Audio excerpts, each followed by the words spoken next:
The Supreme Court finally takes on a Second Amendment case. We dissect Biden's joint address and lots more leftist shenanigans on today's episode. Stay tuned, everybody.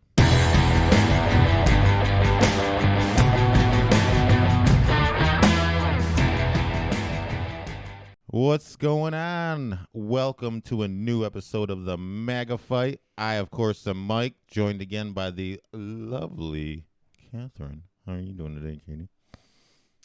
Good. How are you doing? I'm doing all right. My God, it's been a week. I'll just say that it's been a week.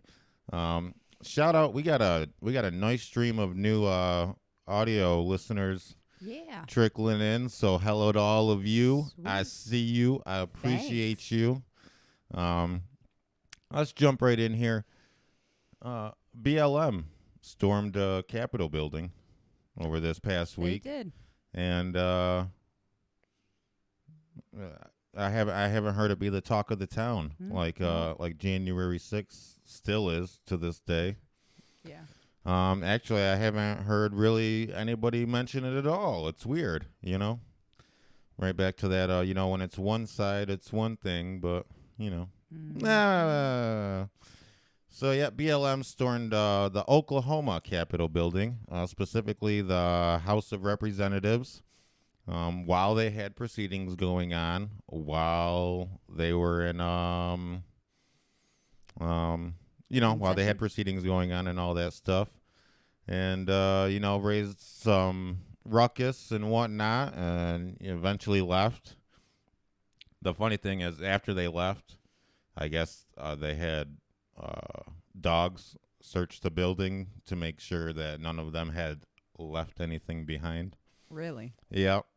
And I guess they didn't find anything. But, it just goes to show you that, when it's the right, then it's insurrection and white domestic terrorism and all that good the stuff. worst day but ever in American history. when it's BLM or Antifa, there's nothing to see here. It's just the other peaceful way. protesting. It's just speaking truth to power and all that good stuff, and which is really ridiculous. See, here's the thing though. This is why January 6th continues to be blown so far out of proportion, because it scared the shit out of them. That's why. Especially, specifically the government and the politicians. That's who it scared the shit out of. You know what I mean? Because, the right, we're typically peaceful, law-abiding, all that good stuff. A lot of times, if anything, we're accused of too much inaction, which is true in a lot of cases, and we'll be talking about that as well. But I'll tell you, when we do get pissed off, it's not our block that we go after. You know what I mean? We go to the root of the problem, and that's the government, and that scares the shit out of them. They don't care about BLM or Antifa burning down their own block or burning down their own town. You know what I mean? Who gives a shit about that? Aside from your unfortunate neighbors, but I mean, other than that, as far as like the government and the people who actually matter, the people who are actually perpetrating these woes upon you, it does nothing to them to watch you burn down your own neighborhood where you live and just hurt your neighbors and, business owners and all that stuff. So, BLM Antifa, that's just maybe a lesson you could take from that. Maybe focus your efforts on where the problem actually is. As you see, it scares the shit out of them, and they will not let it go. It was in Biden's address. We'll be talking about all that. But moving on from that for a second, because of course, the biggest thing is that we just continue to care and try to save people. So this week, the FDA comes out, announces a ban on menthol cigarettes. What? Are you serious? Yep. And, specifically the menthol cigarettes and the menthol flavored cigars, because they disproportionately affect black people.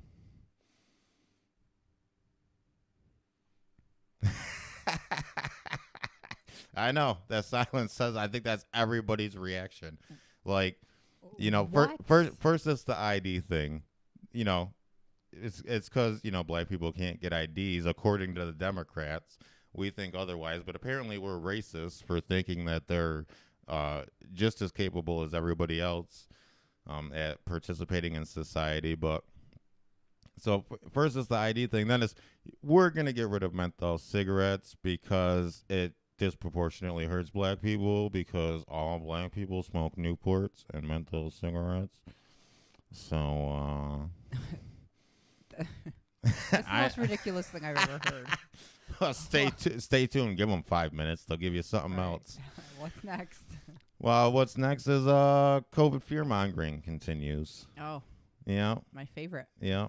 And now what you'll hear is because the vaccine rollout is going on, and as Biden touts, 200 oh my god, 200 million 200 million. shots in arms, which I mean that's 2/3 of the population already. It is. So And a big thank you to President Trump for that. Exactly. Well, so we got the vaccine rollout and all that good stuff happening now. So they don't want to lose that grasp on power, So now all you're gonna hear about is variants. I mean, yeah, we got vaccines but now there's variants. Now there's different strains coming out, and the vaccines might not be effective against that. In fact, they're not. So even though you're vaccinated, that's just against that one strain. Now there's all the other strains, and you still got to wear masks, and you still got to stay inside, and just turn on the TV, and we will tell you what to do. That's all you have to do. Just stay in your home, cower, don't do anything with your life, and we will give you the the income, you know what I mean, and all that good stuff. We'll support you. We'll tell you what to do, how to stay safe, so nothing can ever get you ever. But at the same time that they're using the variants and everything else, they're also trying to give incentives because it's kind of hard to tell people that the vaccine's not really going to do shit and everything's still going to stay the same, and you're still going to have to wear masks, and you're still going to have to be locked down, and you're still going to have your personal liberties and freedoms sacrificed. But then also tell them that they should all get the vaccine so that they can go back to normal. It's hard to tout those two narratives, I understand. So now they're using it in a way of incentives. You know what I mean? Well, although nothing's really going to change and we're still going to have to stay completely locked down and authoritarian forever, if you do get the vaccine, then, there will be some incentives for things you may be able to do, like you may be able to go outside briefly with one or two people to quickly fry up a burger on the 4th of July. I mean, real quick, though. It should still be pink in the middle. You may be able to show your vaccine passport so that you can be one of a few people allowed into a stadium to watch a sporting event. So things, incentives so that you can have some kind of liberties back, but not really.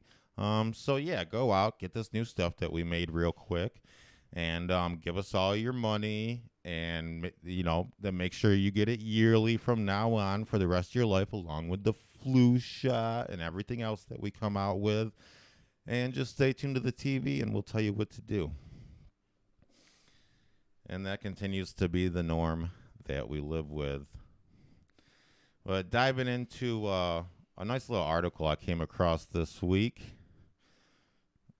for our own little booster to get the blood flowing and all that good stuff. Came across this. This is from Salon, and it's written by Heather Digby Parton. And it's titled, "Why Joe Biden's Popularity Baffles the Media and Angers the Opposition." Starting off here with the article, I'm sure you all remember the endless media forays into so-called Trump country after the 2016 election to find out what the country was really thinking. The media were fascinated by the fact that Donald Trump managed to pull off his narrow electoral win in places none of them had ever been. So they sent out intrepid reporters to rural towns and small cities in the Rust Belt to find out what real Americans trademark. Why is real Americans capitalized and Right. trademarked in this article? Can anybody please tell me that? Anybody, if you're aware as to who trademarked the words real Americans and what's going on with that, if you could just drop us a comment, let us know, because that baffles me. When I saw trademark after real Americans, I don't know. But continuing with the article now, to find out what real Americans, trademark, were thinking, and they went back every few months for years to take the temperature of these folks who always said the same thing. They just loved Trump and supported him no matter what. Trump supporters believe with all their hearts that everything the press reported about him was a lie and the whole country was really with them if only the media would tell the truth about it. After all, just about everybody they knew and everyone on Facebook were in total agreement. So sure, the media was fascinated by this phenomenon, and that's understandable to some extent. It was quite weird, but one might have thought it would be at least somewhat interesting to check in on the other side to see what they were thinking in the months after the recent election. It was quite eventful after all, yet you probably won't be surprised to learn that there haven't been many forays into the same states that Biden narrowly won. When NBC News did take a trip into the wilds of Pennsylvania recently to see how Biden voters were faring, they found that rather than worshipful adoration of the Trump voters, most Biden voters have a very different reaction. Robin Westcott remembers her joy when Joe Biden was elected last fall. Not only had Biden won with a narrow victory in Pennsylvania, but he also had carried Erie County, where Westcott has lived for most of her 62 years. Once reliably Democratic in presidential elections, the voters here in 2016 broke for Donald Trump. Those sons of bitches. The first time they favored a Republican White House hopeful since Ronald Reagan in 1984. The country, which pokes out from the northwesternmost corner of the state and into Lake Erie, became something of a Rorschach test for the Rust Belt. I don't know. I mean, I guess I'm just not sophisticated to know what they're talking about when they say Rorschach test, Rorschach. But Ricochet? no, it's Rorschach, Rorschach. Oh. Rorschach. I don't know. Well, some kind of test. But back to the article. Nearly 100 days into the Biden presidency, voters who backed him in his political battleground within a battleground say they feel a sense of relief. Or as one man told NBC News posters last week, quote, "I don't have to think about what Joe Biden is doing every day," said a North Carolina man who voted for Biden. "The best thing about Joe Biden is I don't have to think about Joe Biden."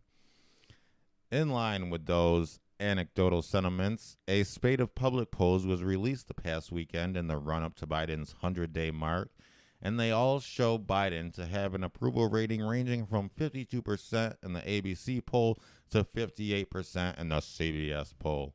There is a widespread approval for his COVID response, his infrastructure policy, and the economy. Unsurprisingly, Biden does poorly on immigration and guns. What? Wait. Are you you know what? I digress. back to the article here. Both of which are intractable issues that have critics among both Democrats and Republicans. And he hasn't managed to unify the country, which is, of course, something he should have been able to do with a flick of his wrist, or maybe a magic wand. All in all, Biden is doing well, particularly considering that he was given almost no transition time to prepare and had to hit the ground running to deal with a historic catastrophe that killed over 500,000 people and isn't over yet. Whoa, whoa, whoa, whoa, whoa, whoa, whoa. Hit the damn brakes for a second. Biden had no time to prepare. Are you telling me that his 87 years in office, his 2 or 3 separate runs for president, and not only that, but the same typical time from election to January 20th that all candidates get to transition? Are you telling me none of that? Okay. Yeah, he was caught completely unaware. They just, Biden, guess what? You won. Get in there right now. No time, man. Just start doing stuff.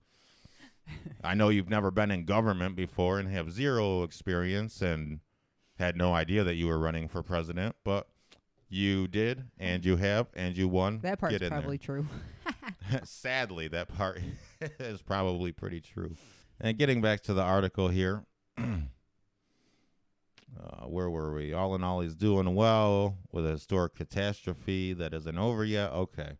His handling of this issue, about which the vast majority approve, is an impressive accomplishment considering how badly the previous administration handled the crisis and the ongoing lack of cooperation from red state governments.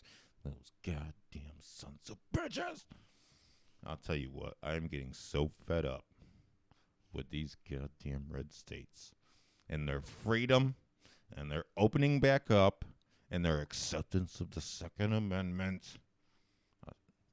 Get in line. Get in line, Texas and Florida. God damn you. One of the more disturbing results in these polls is the fact that so many Republican voters are still resisting the vaccine and, frankly, don't seem to be willing to reconsider. If they don't, the U.S. is going to have a much more difficult time getting the caseload down to an acceptable level, which could, perversely, affect the public's opinion of the rollout, the same dynamic that blames Biden for the GOP's refusal to cooperate in Congress could be at work here, but with much more lethal consequences. So, yep, it's all the red states' fault. It's all you freedom lovers out there, all you Trump supporters. It's your fault because you won't just fall in line. You won't accept the lockdowns. You won't just let them stick whatever they want to in your arm and your children's arms, regardless of age, right down to 2 years old that they're trying to talk about now. And it's all your fault. So because of that, we're never going to be able to go back to normal. And now we have our people to blame it on, the same people we were always going to blame it on. Mm-hmm. And it's all your faults. So the next time that you cry about not being able to have freedom, just remember that it's your fault that you don't have freedom because you wouldn't submit to our authoritarianism and do exactly what we told you when we told you to do it. That's why you couldn't get your freedom back. Makes sense, right? Right. All right. And they go on, getting back to the article here. At some point, I think they're actually going to start talking about his poll ratings, which is what the article was supposed to be about. But they have to take the time in 5 paragraphs to tell you how it's all the Trump supporters and Republicans' faults. Yep. Even though caseloads continue to fall in Texas, and they're wide open, 100%. No mask mandates, no social distancing and 50% capacity and all that. None of it. They just went back to normal, and they continue to be fine. Oh my God, those heathens! I'm so sick of Texas. God, you know what? Jeez. But let's get back to Biden's outstanding popularity here. Biden's 100 days low-end approval, yet strong march on pandemic response. His April approval is lower than most of his predecessors, save Trump and Ford, because nobody ever had a lower approval rating than Trump, right? He was, I mean, it's clear he was the worst president ever, and his poll numbers were so low because we made them so low because we called 1,500 Democrats for the poll and then called 2 Republicans. Right. Or probably independents, or probably those goddamn libertarians. But I digress. What a bizarre way of, back to the article here, what a bizarre way of spinning it after 4 years of a president who could never get above 45%. And even that was very rare. It shouldn't have to be said that none of the previous presidents came into office in the middle of a global pandemic with their predecessors spreading a big fat lie that the election was stolen and inciting an insurrection just days before the inauguration. Nobody else ever had that, Katie. Nobody else ever had, to jump into office with as much terrible stuff going on as So Biden crazy. I know. and those insurrectionists and Trump and all those white supremacist terrorists. You know what? I can't do this anymore. Let's just scrap the article. They're just going to drone on and on. This is the rest of the article. Okay, this is all they're going to do is talk about how much more popular Biden is imposed than Trump and how terrible Trump was and how dare anybody criticize Biden. And the fact that Biden is so popular just pisses off all us Trump supporters. Blah, blah, blah. Bullshit. So while we're on the topic of Biden here, let's move on. Start diving into this joint address he had. Oh, God. It was awesome. It was awesome. And how dare you say anything else? Best one ever. It was the best. All in all, here, you know what? You want the joint address summed up? Sum it up real quick here. One big circle jerk. Mm-hmm. There was, folks. There you have it. That's our show for today. Thanks for tuning in.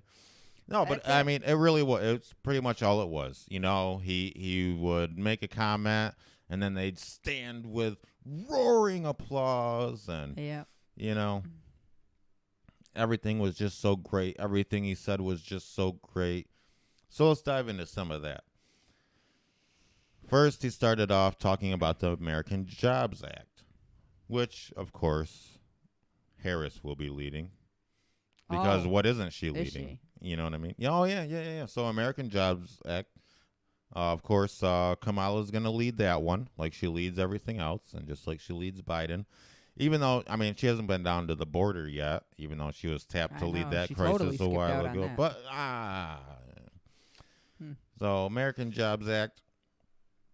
And while he's talking about that, he goes into some spiel about how there's no reason that wind turbines can't be made in Philadelphia. There's no reason that electric cars can't be built in America. There's no reason why all of our goods and products can't be made in America. And I beg to differ. There's a lot of reasons. And a lot of those have to do with you, Joe Biden, because you've been there for 60 whatever years it's been, however freaking long you've been there. And, the policies that you guys set and the fact that you made it cheaper for these large global corporations to move out of America and into China, set up shop there, even with all the communist shit that they have to follow over there, and then made them give over all their technology to the communists, their patents, their info, all that stuff, and then they ship their products back here. You made it cheaper for them to do all that and ship the goods back here to us than to actually just stay set up in their home country. That's the underlying cause for all that and why that happened. Mm-hmm. And may I say, that's awful Trump sounding of you all of a sudden. Right. because that was the whole purpose for the trade war with China that Trump was in. Remember, he was getting us those new deals along with redoing NAFTA and all of the other ones. And now all of a sudden, here you come wanting to parrot that. And so that's one thing. So to hear him copy Trump's ideas without any nod to him, no, he never said anything like that.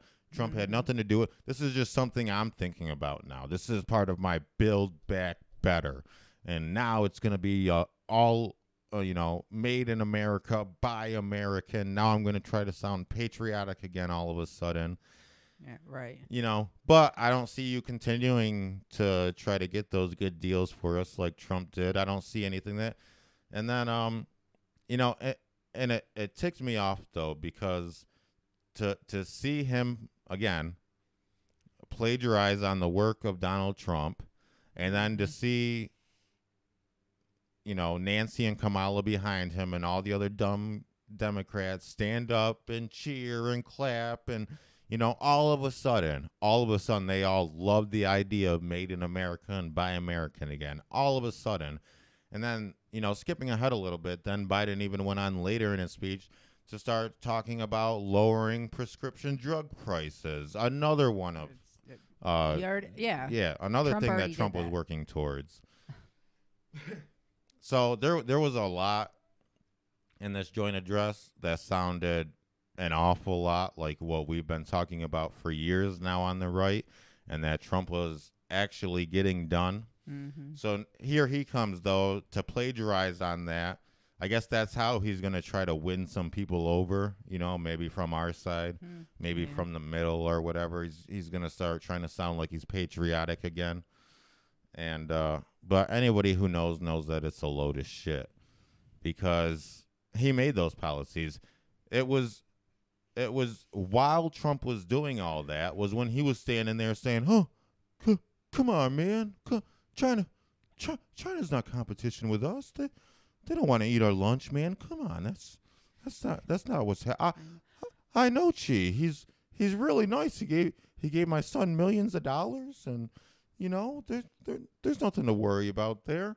But now all of a sudden, now he comes in and says that he's had hour-long conversations with Chi, and that Chi will blatantly tell you that with no qualms that yes, he does want China to be the number one country in the world. All of a sudden, Biden's tone did a full 180.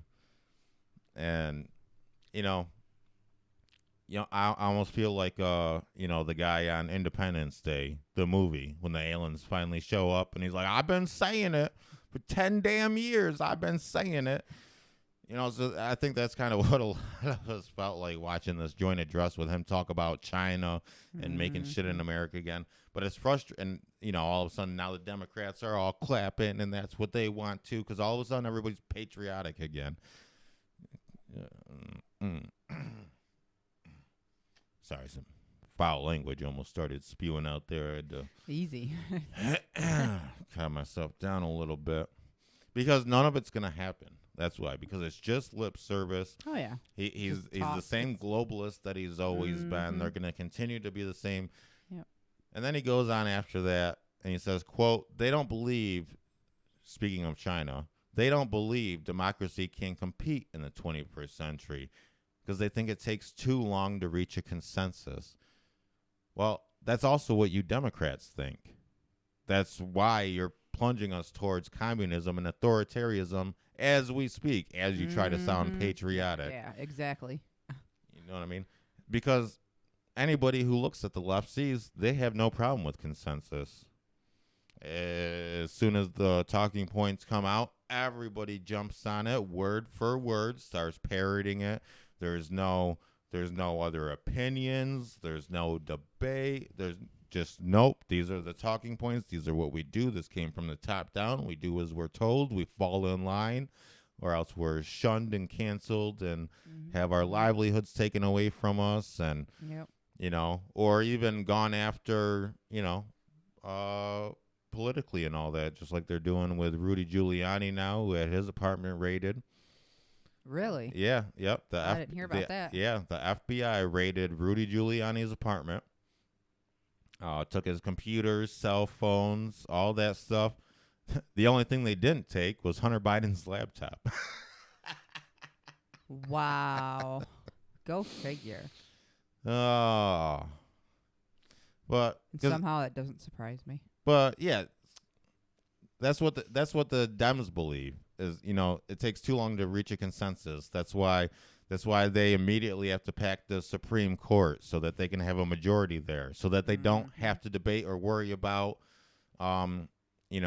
right side opinions coming out. Mm-hmm. That's why they do everything that they are doing and seizing control. No opposition whatsoever. Right. No opposition whatsoever. No debate. No talking about it. We're just going to do it this way, and that's the way it's done. That's why they're doing that with the Supreme Court. That's why they're getting rid of the filibuster. That's why they're trying to add, states and voters with D.C. and Puerto Rico statehood and illegal immigration and all that stuff. They are just simply seizing full power here. And that's not it sounds like extreme talking, but it's not. It's exactly what they're doing. Exactly. Yeah. Mm-hmm.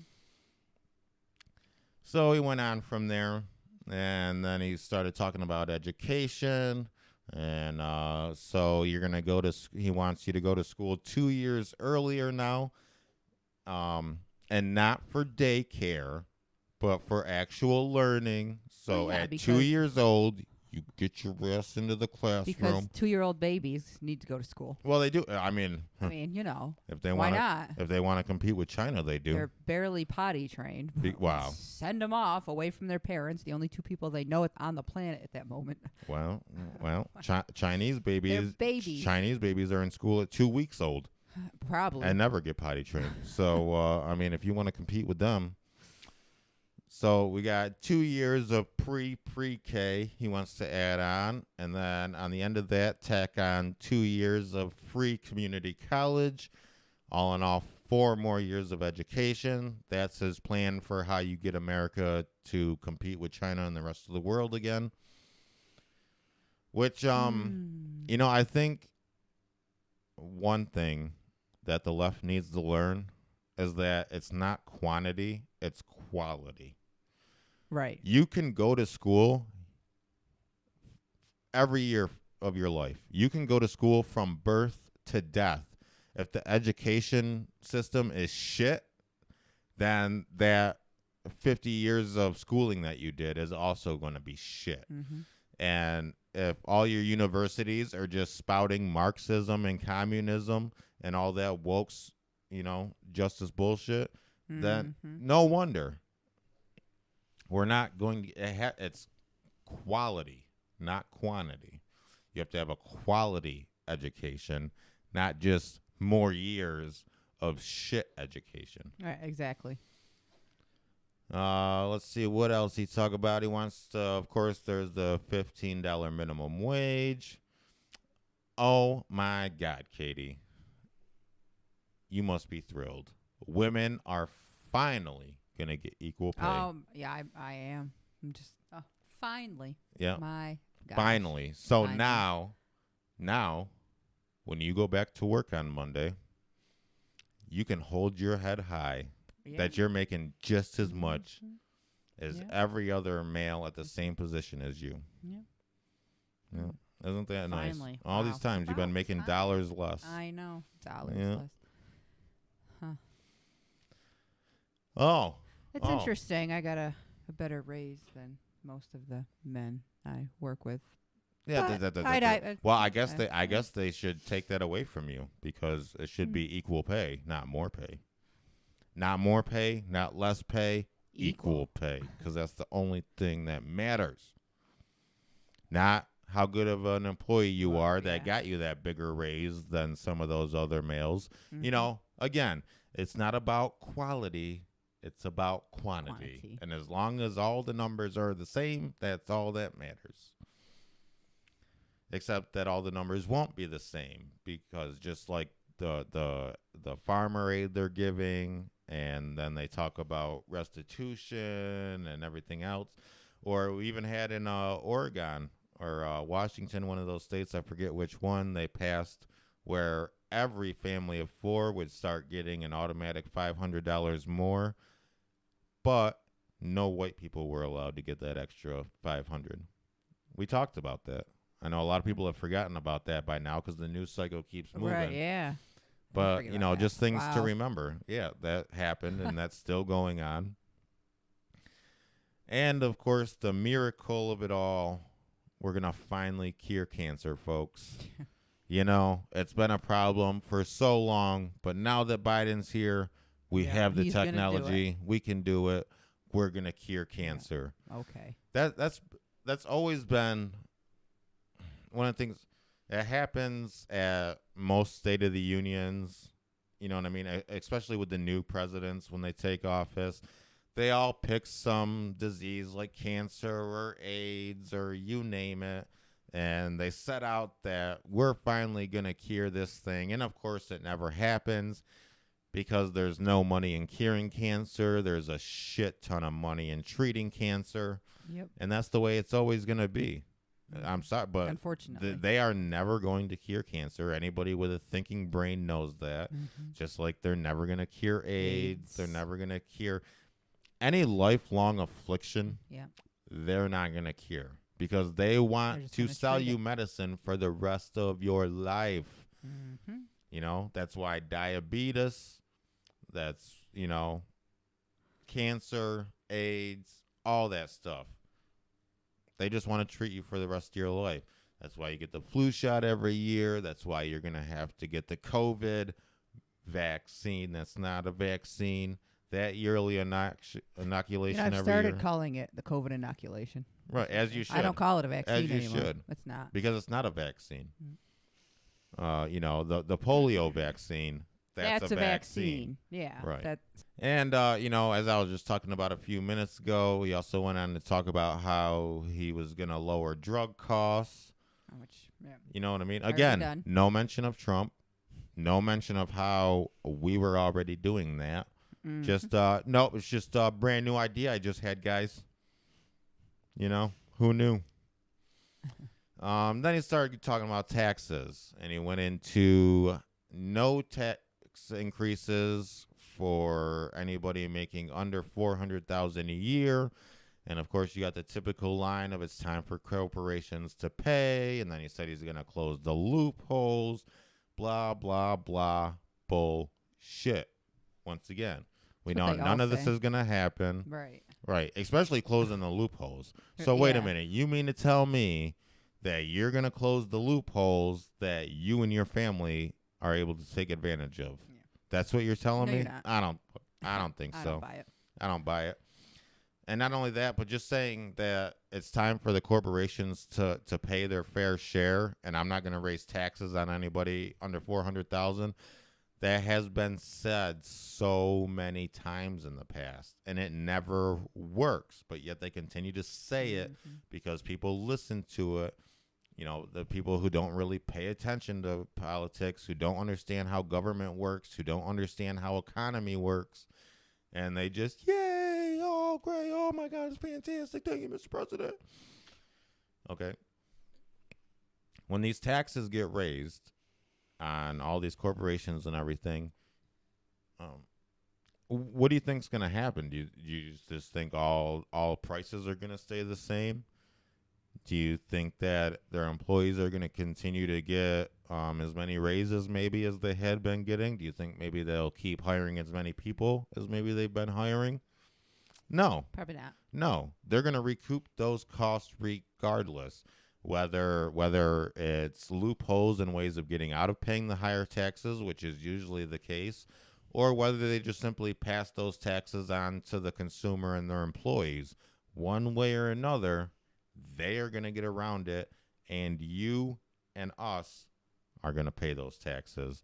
And then when they do continue to take advantage of those loopholes and everything else that Biden assures us he's going to close, then when they do take advantage of that and the government isn't able to collect all, as much tax revenue as they thought they were going to be able to from that plan, that's when they're going to start then taxing the middle class, as they've always done every time in the past. This is nothing new. People should know better.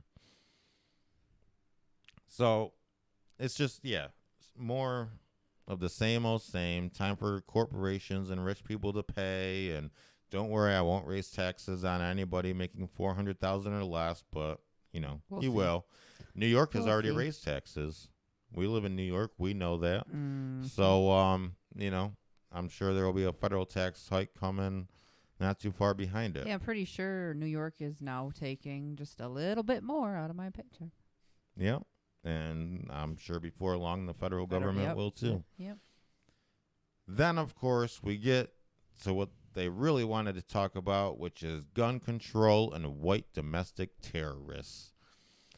Biden called on Congress to pass gun laws, ban assault this, high capacity that, all of the words that we like saying, blah, blah, blah, because it's time.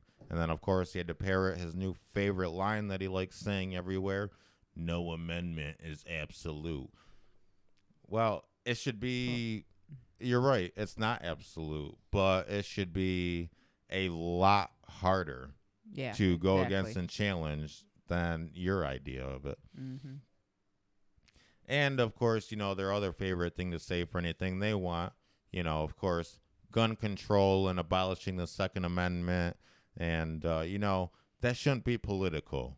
That shouldn't be a Democrat or Republican issue, man. Come on now. That shouldn't be political, man. That's just common sense. That's what we all should want. That's not a Democrat or Republican problem. That's an American problem. So the same old talking lines BS and the big circle jerk there that they were having. But then he took a brief break from gun control and domestic terrorists to squeeze in illegal immigration real quick.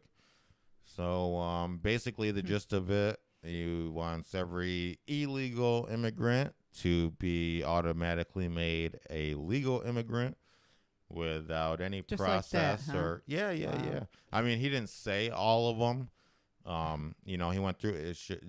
We gotta we gotta do it for the dreamers, and we gotta do it for the farmers, and we gotta do it for basically by the time you're done, it's everybody who illegally immigrates into this country, which is a violation of our sovereignty and our laws, should just automatically be given a pathway to citizenship, which there's already a pathway to citizenship. Right. I was just, you know what they should do? They should ask someone who did it, came over, yes, got a working visa, saved their money, went through the process, took their hard-earned money, or however, I don't exactly know the and then they take their citizenship test and take their oath.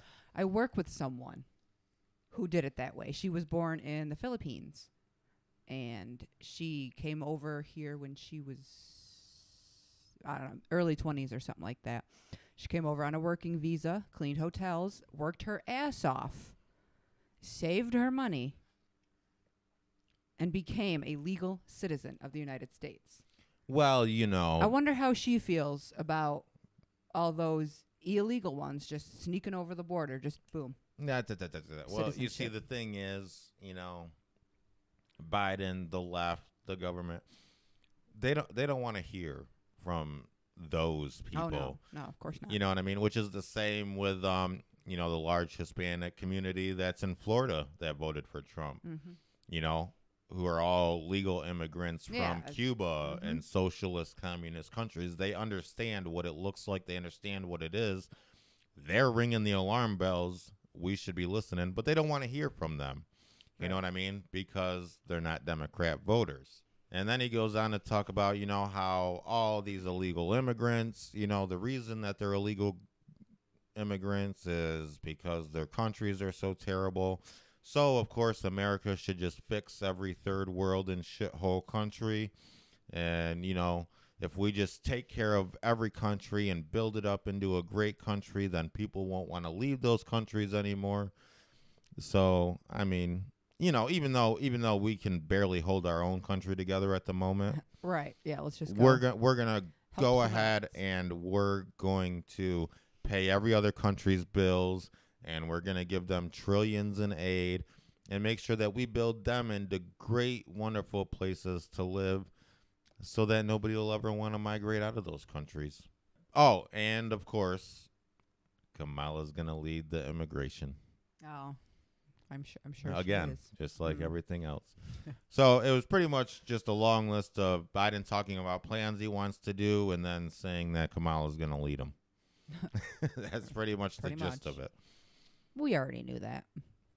But after that brief breath he took, it was right back to guns and white domestic terrorists. And he started in on the January 6th attack and how scared some of the members were. And how the American people wondered if America would be able to survive this insurrection, and was this the end of democracy as we knew it? But there was a lot of bravery, ridiculous. and there was a lot of courageousness, and it was just such a great American moment for perseverance and all that other bullshit again. He strove on about that. And he really did say that. Many people wondered if America could survive. That's what he said. And then after that, then there was a lot of clapping, and all the very spaced out, socially distanced people quickly came down together. and huddled in a little circle. All the fully vaccinated people wearing 3 masks and extremely socially distanced all came down into a tight huddle to congratulate each other and really finish off that circle jerk. Because, I mean, unless you finish it.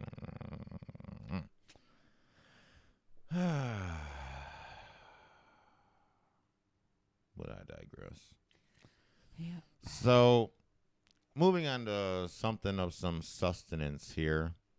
The Supreme Court has finally decided that they're going to take on a Second Amendment case.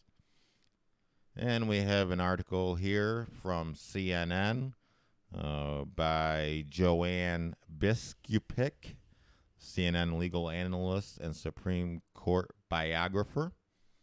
And it's titled Second Amendment, the Supreme Court's conservatives may have the votes to expand gun rights. As Americans have been shaken by the recent mass shootings and national leaders have renewed calls for firearms reform, the Supreme Court on Monday announced it would take up a New York case that would give gun owners more freedom. The court said it would decide when states may prevent people from carrying a concealed weapon outside the home for self-defense. This would be the first major Second Amendment ruling in more than a decade. Why now? Conservative justices' interest in expanding Second Amendment protection has been building for years, but they lack sufficient votes, at least 5 of the 9 justices, to follow through on that interest.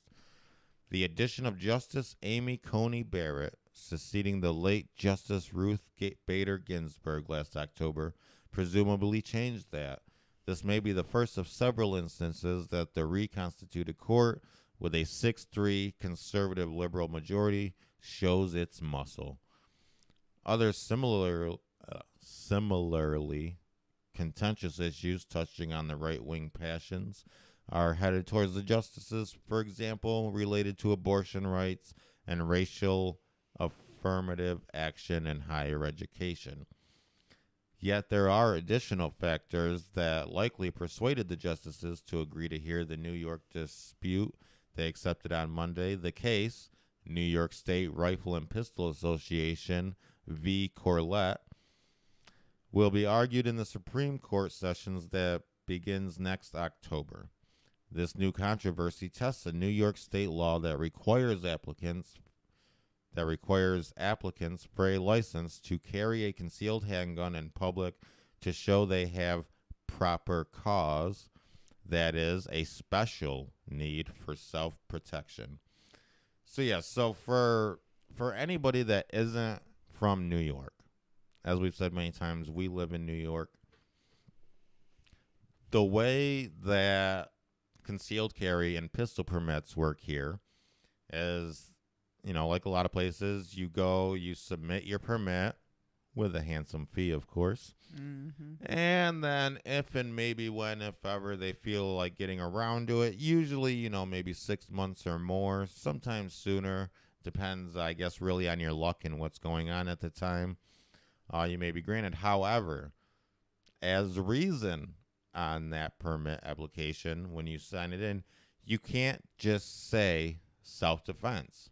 That's not a good enough excuse in New York. You can't just say that you want to be able to protect yourself. You can't just say that you want to be able to protect your family. You have to have a special circumstance and why you should be allowed to participate in the Second Amendment.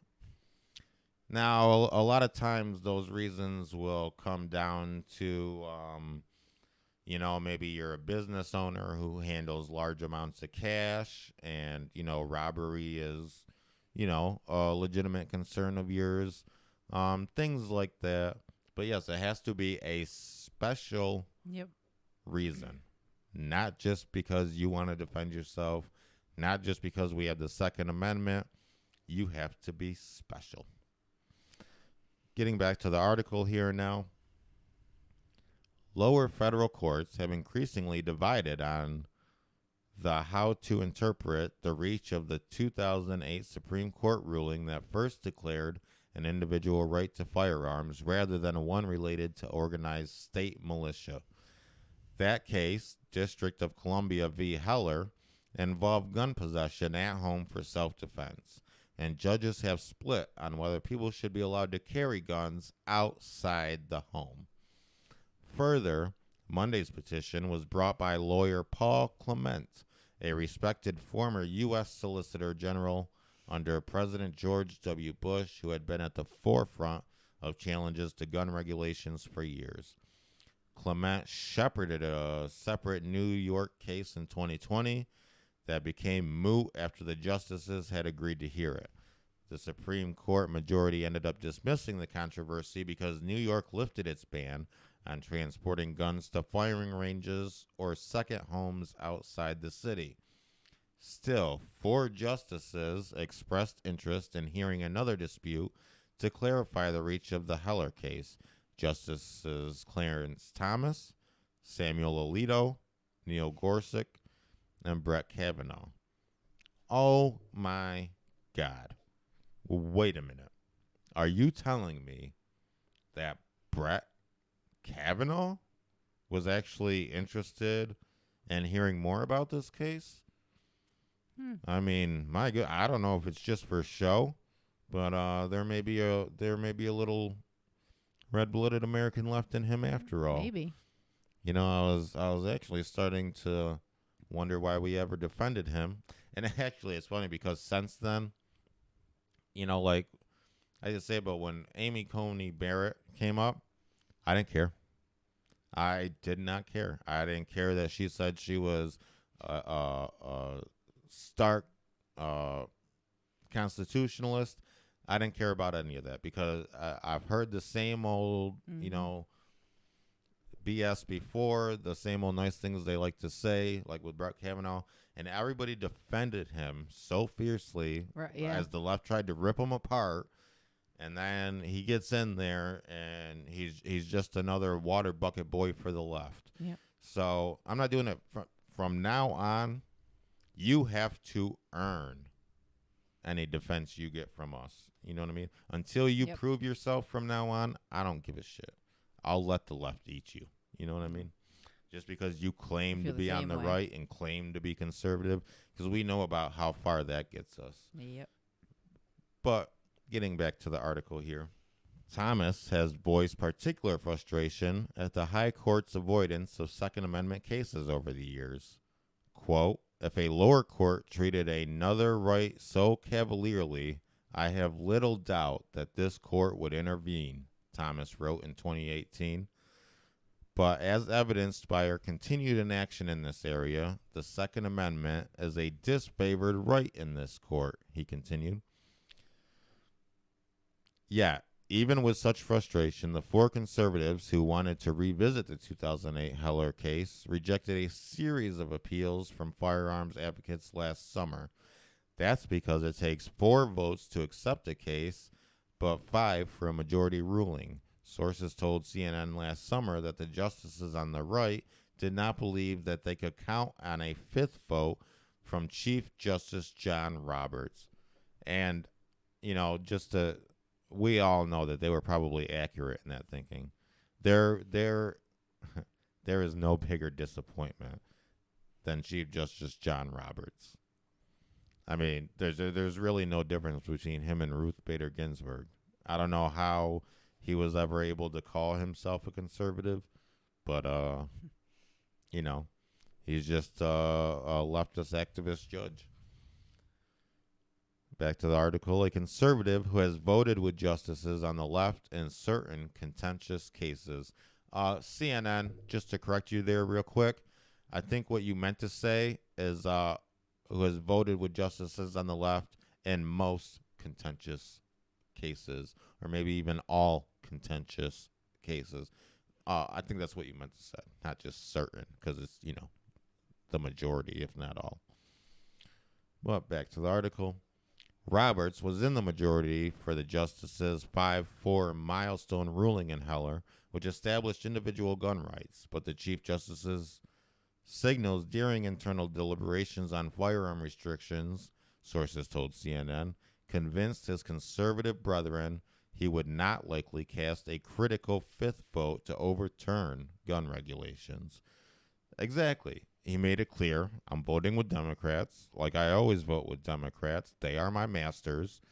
I am, really I'm just a secret operative who claimed to be conservative so that I could get here and vote with the left. That's really all it's about. We have got to do better with picking our candidates, with picking our people on the right, because we fall for this time and time again. Back to the article. In mid-June, the court rejected several challenges to state laws limiting the availability of guns and when they can be carried in public. Barrett's firearms record as a judge on the Chicago-based U.S. Appellate Court appears more in line with Thomas and the other conservatives. A former law clerk to the late Justice Antonin Scalia, who wrote the Heller landmark, Barrett was warned against treating, quote, the Second Amendment as a second-class right, which is exactly true. And all I'll say about Justice Amy Coney Barrett as of right now is it looks like she may be a good justice for those of us on the right. But, I mean, the jury's still out. It's still a little iffy. She hasn't had enough cases that she's weighed in on, and certainly no big cases like this one. So back to the article. Interpreting Scalia's opinion. In this petition, their lawyer Clement urged the justices to clarify when governments may prohibit law-abiding citizens from carrying handguns outside the home for self-defense.